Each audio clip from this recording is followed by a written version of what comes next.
It's already finished, and the most silent man in the room just stepped outside, clutching the paperwork.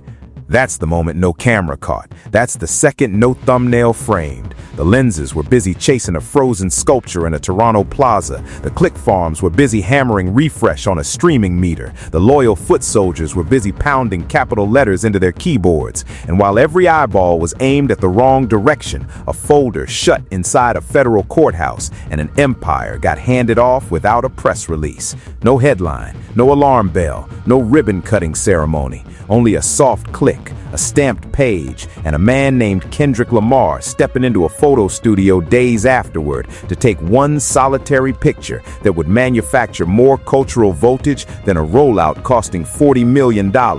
You skipped the funeral because nobody bothered to mail you the invitation. Tonight, I'm yanking the curtain off the wall. Tonight, I'm reading the will out loud. Tonight, you're getting the version of this saga the OVO podcast machine prays you never tap on. Lock in tight. Smash that like before I even hit my stride. Drop the city you're tuning in from in the comments so I know who's rolling with me. Let me walk you through what I'm officially branding the autopsy nobody had the spine to perform. Visualize it for one heartbeat.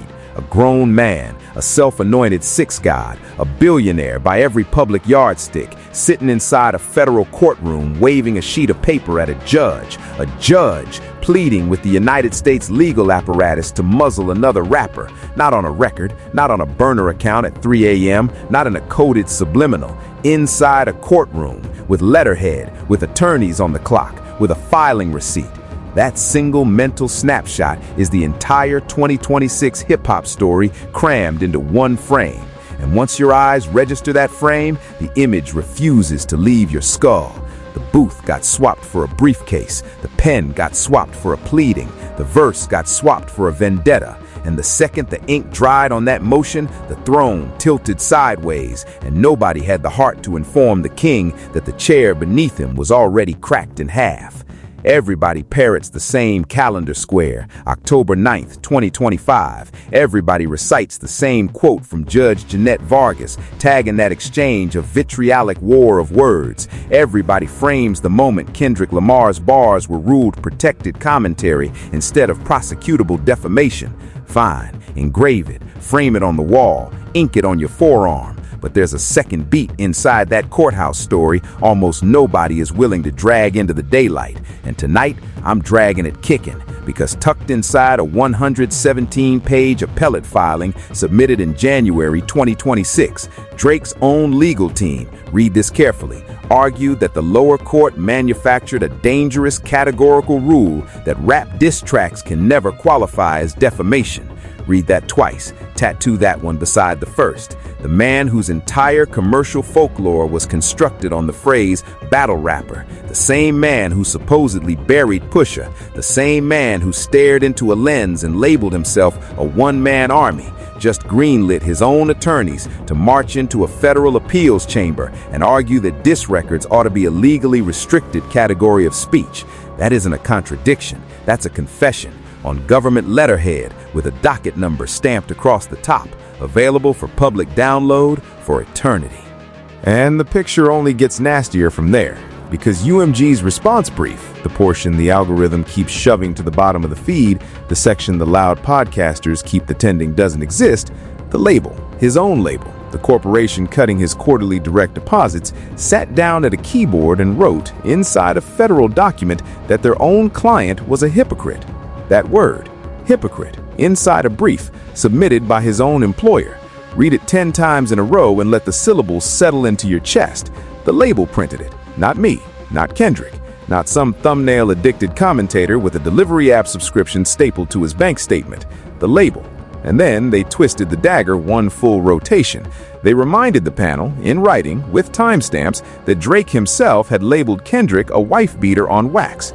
They highlighted the bars, they quoted the accusations, they lined up the venom in chronological order.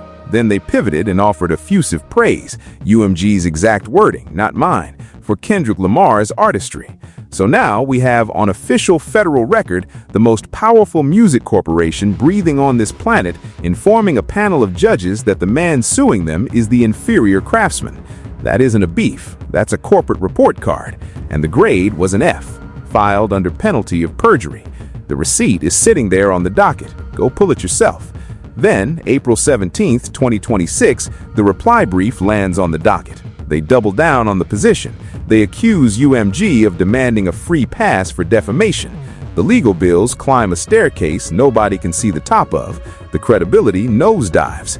And the only winner of this entire courtroom era has been, say it with me one time, Kendrick Lamar, who hasn't filed a single page, who hasn't sat through a single deposition, who hasn't cut a single retainer check, who has, however, been busy headlining a Super Bowl, gathering Grammys by the armful, and making OVO loyalists type his name underneath posts about deli sandwiches.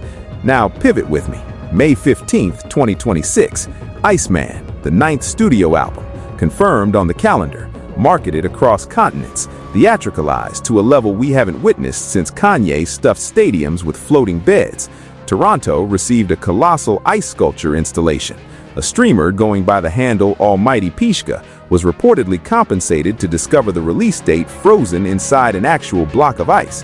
We received Christopher Nolan-flavored action sequences, bespoke artwork, limited zines, mall walkthroughs, academics' live streams running in heavy rotation, millions of dollars liquidated, an entire winter campaign engineered, a stage architected for a coronation, a budget that could have signed 3 new acts and broken 2 of them open, a rollout that on paper should have shut the internet down for 30 straight days.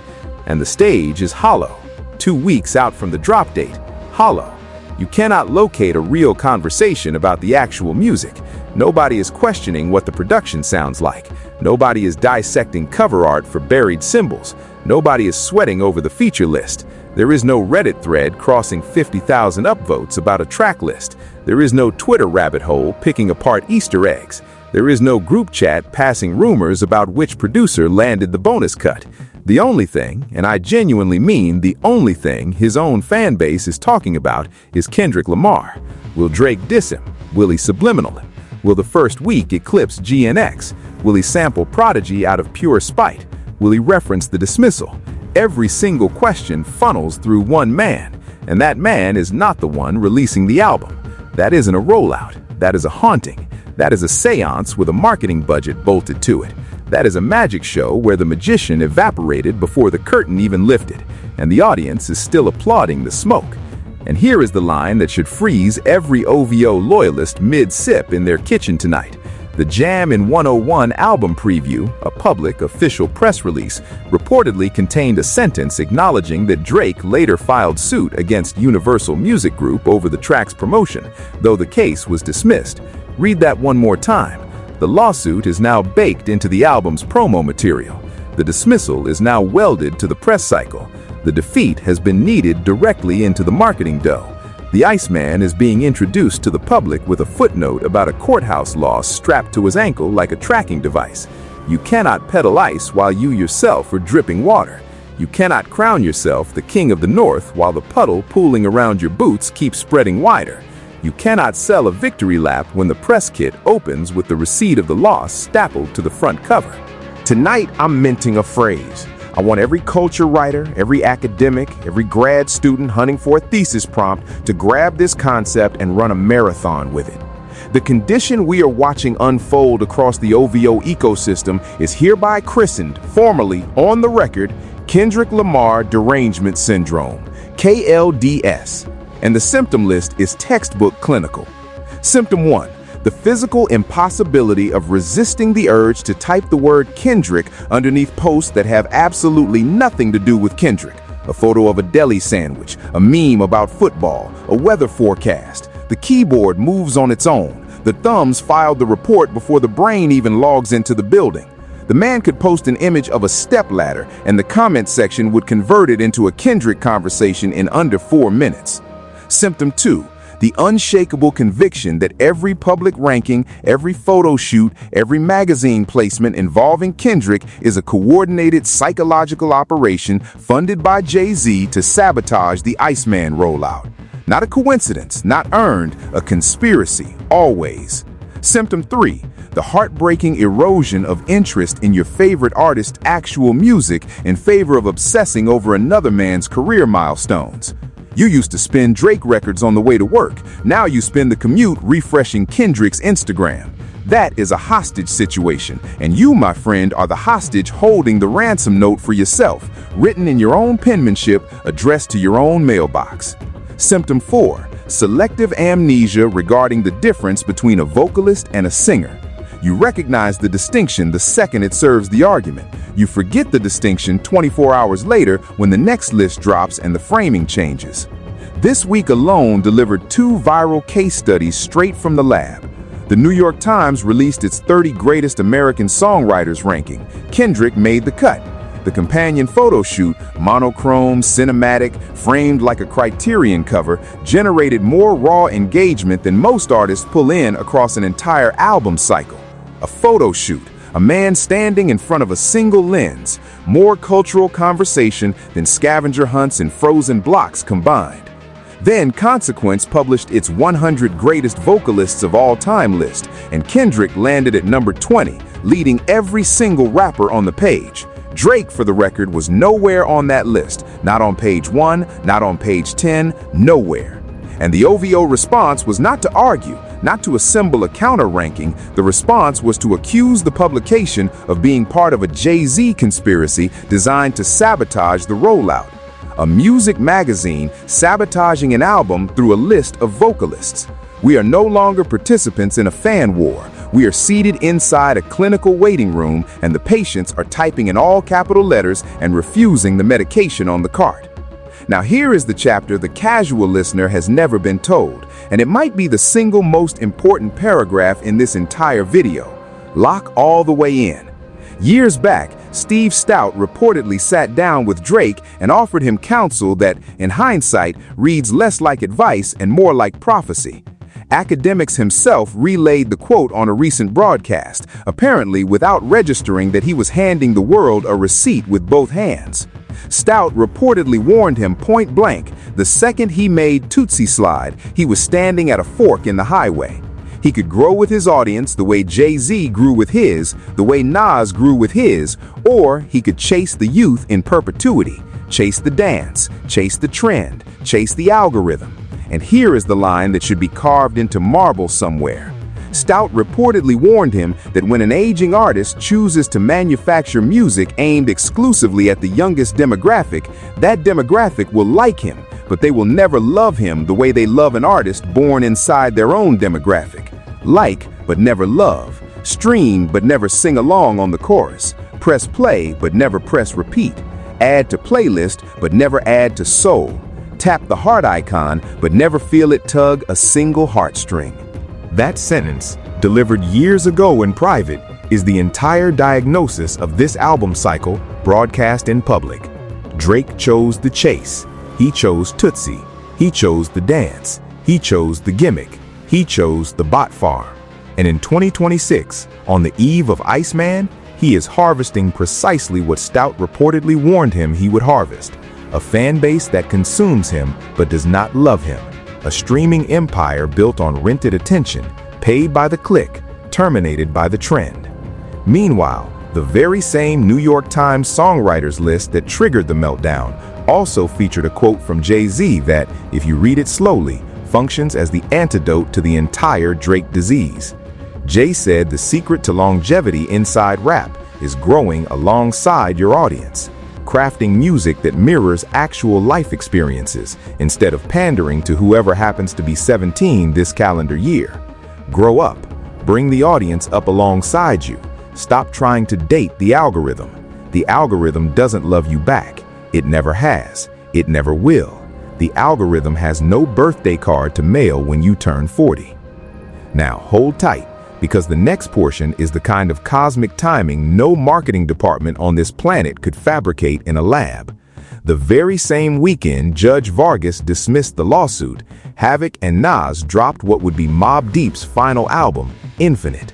Prodigy's voice, pulled from the vault, narrated the moment from beyond the grave. Read that sentence again. The purest, grimiest, most uncompromising voice in 90s hip-hop, a man no longer breathing, posthumously narrated the exact weekend the genre's biggest courtroom drift collapsed in on itself. You cannot script that. No publicist queued that up. That is not coincidence. That is the culture self-correcting in real time. Hip-hop, from the grave, audited the books and balanced the ledger down to the penny. The ancestors voted. The vote was unanimous. And I'd be doing you a genuine disservice if I didn't pause on a moment that by itself explains everything about why Drake lost the war. Recently, on a live broadcast, academics, the leading propagandist of the OVO support apparatus, the Burger King general, the Delivery App Hall of Fame inductee, discovered for the very first time in his life that Jay-Z wrote Still DRE, including Snoop's verses, in 30 minutes back in 1999. Discovered in real time, live on stream in 2026, while reacting to a YouTube preview clip. Let me put that in proper perspective for the people sitting in the back row. That trivia is hip-hop kindergarten. It is documented in films. It is printed in books. It is on Genius annotations. Dr. Dre himself confirmed it in interviews 20 years ago. And the man Drake calls when he wants to seed a narrative, the supposed brain trust of the entire Iceman propaganda machine, was learning hip-hop history live on his own broadcast in 2026. When Kendrick said they don't even know what the smoke is, he was being literal. They genuinely do not know. They have never known. This is the actual reason Drake lost, not because Kendrick rapped harder, although he absolutely did. Not because the lawsuit was thin, although it was. Drake lost because the people sworn to defend him do not have the cultural literacy required to mount a defense. You cannot win a war over hip-hop soul with generals who don't know who wrote Still DRE. You cannot save a kingdom with knights who think the castle itself is a brand activation, who confuse the moat for a marketing funnel, who keep mistaking the throne for a thumbnail. Let me speak plainly, because this moment deserves nothing less than plain words. Kendrick Lamar didn't merely win a beef. He didn't merely drop GNX. He didn't merely headline a solo Super Bowl halftime show, first rapper in history to do that alone. He didn't merely collect 5 Grammys, including Record of the Year and Song of the Year. He did all of that, and the trophy case is loud enough to wake the neighbors. But more importantly than any single accolade stacked on the shelf, he did the one thing nobody believed could be done in the streaming era. He restored merit to a genre that had been gamified into oblivion. For 15 years, Drake conditioned the music industry, and by extension the audience, to believe that hip-hop was a numbers game. Streams above substance, dance trends above lyricism, flooding the zone above carving the verse. He converted hip-hop into a casino, and every fan into a gambler chasing the next first-week chart payoff. Kendrick walked into that casino, looked the dealer dead in the eye, and flipped the table over. Cards on the floor, chips suspended in the air, lights cranked back up to full. He brought back the verse. He brought back the pen. He brought back the radical, almost forgotten idea that words must mean something. He told us on Euphoria, in one bar that should be carved into every rap school in America, that he makes music to pacify us, while the other side makes music to electrify us. Pacifying versus electrifying, sedative versus stimulant, casino versus cathedral. Pin that to your wall. That single line is the entire thesis of the era we are currently living inside. And on GNX, he warned us this exact moment was coming. He said they were never going to get over it. He saw it coming from a mile away. He saw that no matter how the other side responded, lawsuit or album, ice block or scavenger hunt, the cultural mass had already shifted permanently. We are now living inside that prophecy in real time. The receipts are the script itself. The man wrote the future on a napkin, and the future arrived on schedule exactly on the date he predicted. He refused to chase virality. He refused to release filler tracks. He refused to tour purely for the bag. He went silent for stretches that would have ended a lesser artist's commercial career permanently, and the silence only made him louder than the noise around him. A Kendrick photo shoot generates more discourse than a competing album rollout. A magazine list placement generates more conversation than scavenger hunts and ice sculptures and zines combined. That is hero-tier gravity. That is what restoring a genre actually looks like in practice. That is what it looks like when the words win again. May 15th is approaching. Iceman will drop, the bots will run, the first week number will be loud, the academics broadcast will declare victory through the screen, and then, exactly the way For All the Dogs slipped before it, the album will quietly evaporate from the cultural conversation inside 3 weeks, and the next era reset will commence. Another rebrand, another scavenger hunt, another block of ice, another zine, another streamer compensated to discover something. The cycle is the product. The reset is the only single being released anymore. But the appeal is still pending on the docket. Sometime in the months ahead, the Second Circuit will rule on whether to revive the Not Like Us defamation case. Legal observers across the board generally agree the appeal faces a steep climb, given Vargas's carefully reasoned dismissal opinion. If the appeal fails, and most signs reportedly point toward that direction, Drake will have spent 2 years, untold legal fees, and the entirety of his cultural capital chasing a courtroom victory that may never arrive, while the man on the opposite side spent the same 2 years recording the best music of his life and headlining the Super Bowl. 2 timelines running parallel, 1 winner. The winner didn't even file a single page of paperwork. And remember, while one man is bleeding money inside appellate court, Kendrick is sitting on unreleased verses, untouched features, untapped collaborations stacked in a vault. The man could press a single button tomorrow morning, drop a song with no cover, no track list, no press cycle, and reset the entire conversation before lunchtime. That isn't a competitor, that is a sleeping volcano. And the OVO camp is constructing ice sculptures along the slope, pretending the smoke leaking from the crater is just a marketing fog machine. So, here is exactly where we land. Iceman has melted before it dropped. Kendrick has hijacked a rollout he never even acknowledged. UMG has labeled its own client a hypocrite inside a federal appellate brief. Academics learned a fact every hip-hop fan has known since the Clinton administration. Mobb Deep narrated the dismissal weekend from beyond the grave.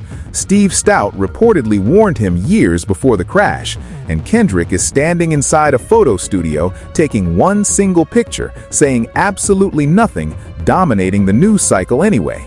This isn't a beef, this is a transition of power. This is the moment hip-hop got its hero back through the front door. The genre needed somebody to walk in, plant a flag in the soil, and remind everyone that the words still matter, the pen still matters, the soul of the thing still matters. Kendrick Lamar did exactly that, quietly, methodically, without a press tour, without a podcast circuit, without a single lawsuit. The Iceman cometh, but the Iceman is melting in real time, and standing inside the puddle in a black turtleneck, holding a Pulitzer, a Super Bowl trophy, 5 Grammys, and the keys to the entire genre is Kendrick Lamar. The hero hip-hop deserved, the hero hip-hop finally has earned, the hero hip-hop now has on the books, in the booth, in the streets, and on the record forever. The kingdom shifted overnight, and the rightful crown finally found its head. If you made it this deep into the video, you already know the assignment. Leave the like behind, smash the subscribe button, drop a comment with the segment that hit you the hardest tonight, and tell every OVO loyalist in your group chat with love and with peace that it is over. It has been over. It melted on October 9th, 2025, and the puddle has been spreading every hour since. The mic is up, the mic is out. Long live the king, forever and ever, and the puddle keeps growing wider every single hour.